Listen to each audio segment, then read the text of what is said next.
Hola, ¿cómo están? Pues aquí nuevamente con ustedes en el último video que voy a compartir con ustedes para este curso. Y bueno, aquí me gustaría compartir una pequeña presentación donde quiero explicar algunos de los temas principales que se dieron en clase, un pequeño repaso para que quede para ustedes, que lo puedan ver cuantas veces quieran. Y bueno, es una tipo de conclusión para este curso.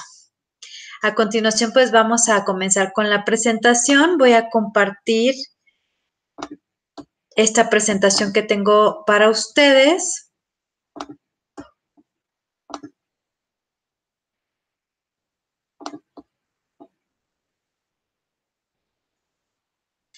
Como ya saben, mi nombre es Raquel Rodríguez. Estudié la licenciatura de Lingüística y la maestría en Educación con acentuación en enseñanza en línea.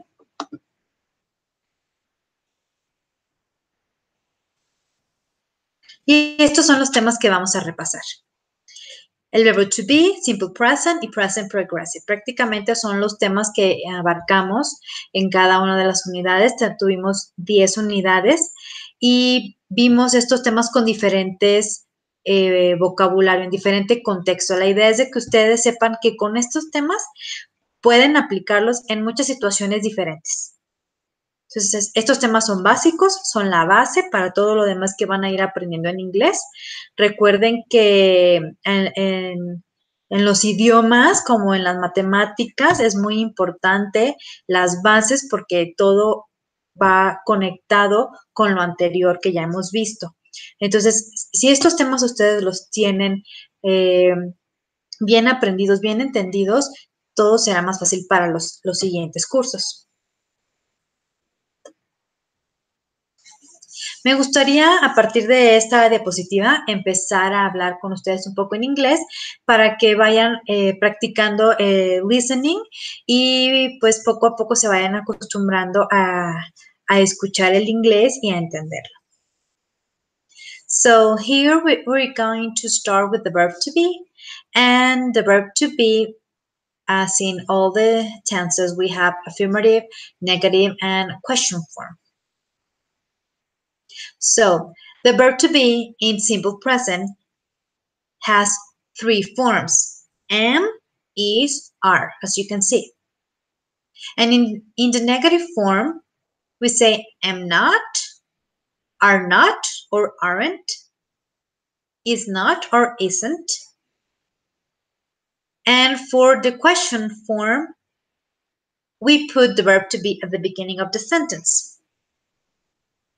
So that's the difference between English and Spanish, that in Spanish, we only change the tone to make a question, but in English, we also change the order of the words in the sentence. So if I say I am, it's affirmative. I am a teacher. But if I say am I, it's a question. Am I the teacher? I'm asking you. Okay, so we can change affirmative to negative and then to a question using the same sentence. For example, she is happy. We can also say she isn't happy. Or we can say, is she happy? I think it's a very basic topic and it's really easy to learn. We just have 3 forms: and affirmative, negative, and question. We just modify the verb to be a little bit to make all these kinds of sentences. Now let's see some examples. Here we're going to learn how to use the verb to be. We can use the verb to be to tell our names, to tell the age, to talk about our jobs, to talk about places, or with adjectives. For example, my name is Raquel. I'm 31 years old. I'm a teacher. I'm in my house. I'm happy. I'm short. Okay, so with all these different kind of sentences, we can use the verb to be. Now let's go to the next topic, that is present simple. The present simple is used to talk about facts, habitual actions, things that don't or won't change, and describing yourself. Okay, and we have some signal words in this tense. For example, often, usually, sometimes, never. Okay, these are adverbs of frequency. And the adverbs of frequency always go before the verb. Okay? So I can say, like in the example, I like tea. I always like tea. Adding the adverb to the sentence before the verb. I always like tea.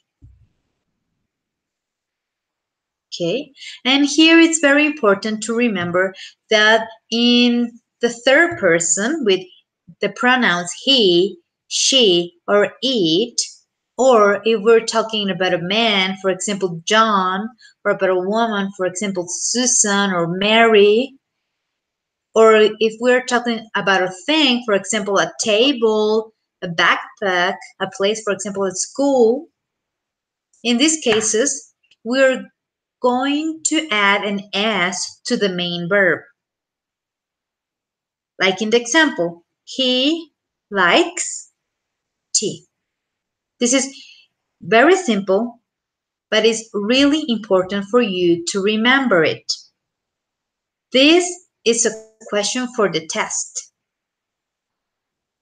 So you need to review this and the rules to add ES.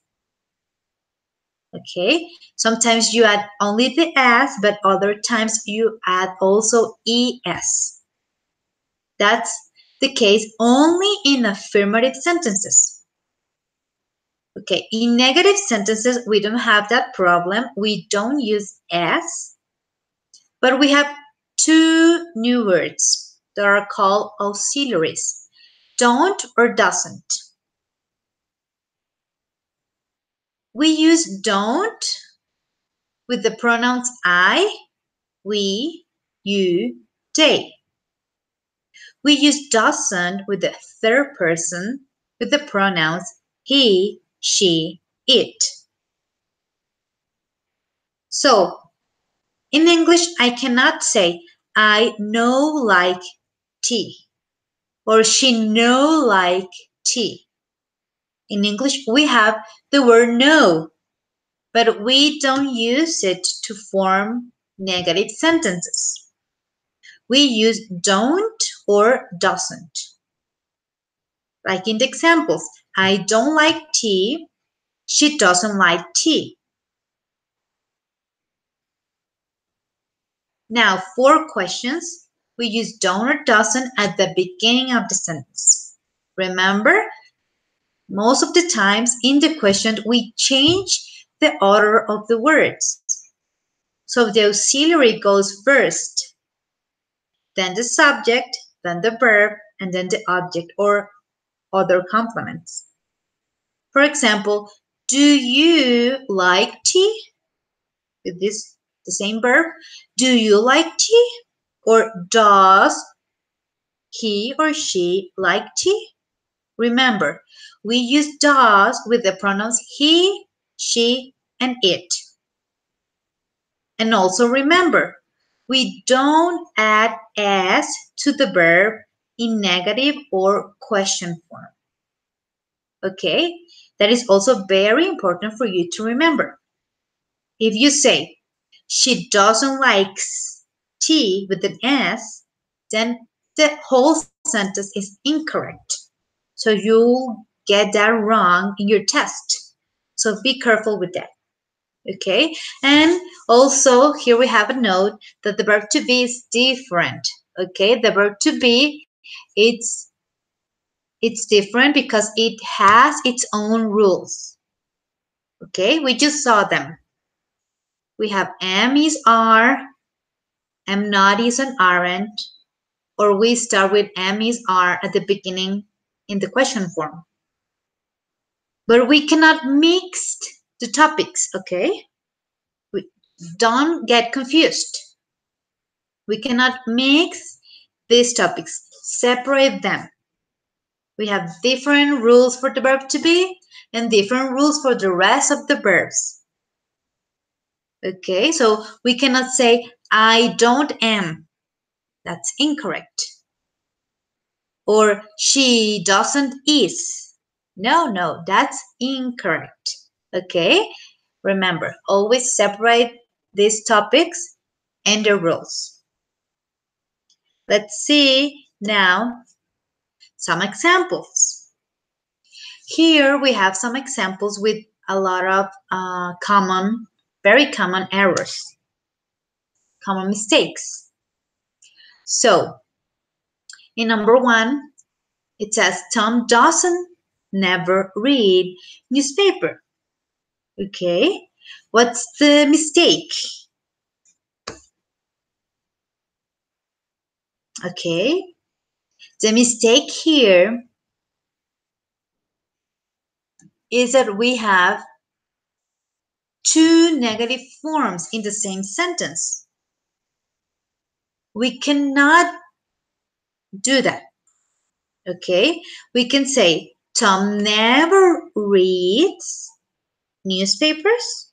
That's correct. Or Tom doesn't read newspapers. That's correct. But we cannot put doesn't never or don't never. We cannot use double negative in a sentence. Remember that. Okay. Now, number 2. We not like horror films. I think I already explained that. In English, we need auxiliaries to make negative sentences. So, for us, it can make sense. We understand the sentence, but actually, it is not correct. So, we always need to add the auxiliary. We don't like horror films. Okay, with auxiliary. Number 3, do Dave send emails? Yes, he do. Okay, I think we have a lot of mistakes here. So, remember, what's the auxiliary for the third person?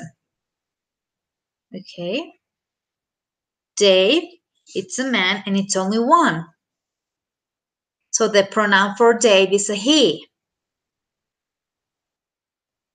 What pronoun do we use for he? We use does. That's correct. So does Dave, and then remember, the verb in question. Do we need to add an S? No, right? So that's incorrect. So we need to take out the S. We need to say, does Dave send emails? And then finally, yes, he, again, does. The auxiliary is very important in these sentences. And we need to use the correct auxiliary according to the person, according to the subject. Okay? Number 4, Mary drinks sometimes coffee after lunch. Okay? So here we have an adverb, right? And the adverb goes, the frequency adverb goes before the verb. Mary sometimes drinks coffee after lunch. That sounds better, right? Number 5, my best friend plays the piano. Okay, My best friend, it's a long subject, but it's only one person, right? My best friend. It's one person, and it could be he or she. So we need to add s to the verb. But remember, we have some rules. In this case, when the word ends in y, a vowel plus y, we just add s. Okay, it's not necessary to change the y for an I or to add es. We just say place. So place, it's not spelled correctly. My best friend plays the piano. Okay. Now number 6, do you have a big breakfast? That sounds good to me. It's the correct auxiliary and the verb, it's in the correct form. Okay. So that's a correct sentence. Now number 7. Dad doesn't the housework. Mom does. So what's the mistake here? Okay, the mistake is that we don't have a verb. Where's the verb? We have the subject, then the auxiliary negative form, but where's the verb? My dad doesn't do. Okay, it may sound weird because we use do as an auxiliary and do as a verb, but it's correct. Doesn't do. Okay. Dad doesn't do the housework, mom does. And number 8, it doesn't rain much in summer. So in this last example, just remember, don't use s, don't add s to the verb in negative sentences. Okay? So with these mistakes, I wanted you to remember some rules for the present simple tense. Okay, let's continue. Now let's review the present continuous or present progressive. And here, as you can see, we're combining. Okay, we need to use the verb to be, but in this case, the verb to be function is as an auxiliary, and we have the main verb with ing. Playing, doing, going, swimming, running, listening, eating. Okay, so we already know that I goes with am, he, she, it goes with is, we, you, they goes with are. They go with are. Okay, so the auxiliary follows the rules for the verb to be, and with the ing we also have some rules. Okay, sometimes we need to double the consonant, like in the example getting, or we need to change the I for y, for example, lying. Okay, or we need to take out the e, for example, taking. Okay, so these rules you need to practice the spelling, write them, use them in the sentences so you can remember them. Okay, maybe you won't remember the rule, but you can remember how's the correct form to write the word. Okay, so let's read the examples. I am playing or I am not playing. Paul is swimming. Paul is not swimming. We are listening. We are not listening. Okay, so let's see some images now, and we need to say, what are they doing? Okay, remember that we use the present progressive tense to talk about things that are happening at the moment we're speaking. Right now, what are they doing? For example, right now, I'm recording a video for my students. Okay, so what is he doing? He's watching TV. What is he doing? What is the boy doing? The boy is, we can say, writing. The boy is studying. What is he doing? He's listening to music and he's dancing. What is he doing? He's working out or he's doing exercise. Okay? Remember workout? What is he doing? He is waking up. Okay? Now, as a summary, I just want to tell you that these topics, you need to review them frequently. You need to pay attention to writing, listening, speaking, and reading. Okay? You need to spend at least 20 minutes per day doing these 4 things: writing, reading, listening, speaking English. And I assure you, you're going to improve a lot in your English. Okay? Remember that learning a language takes time. Okay? And you need to persevere. You need to continue learning. It may take years, maybe 2, maybe 3, maybe 4 years, but eventually you're going to be able to communicate in another language. And that will give you a lot of advantage. Okay? So I'm going to end the presentation now.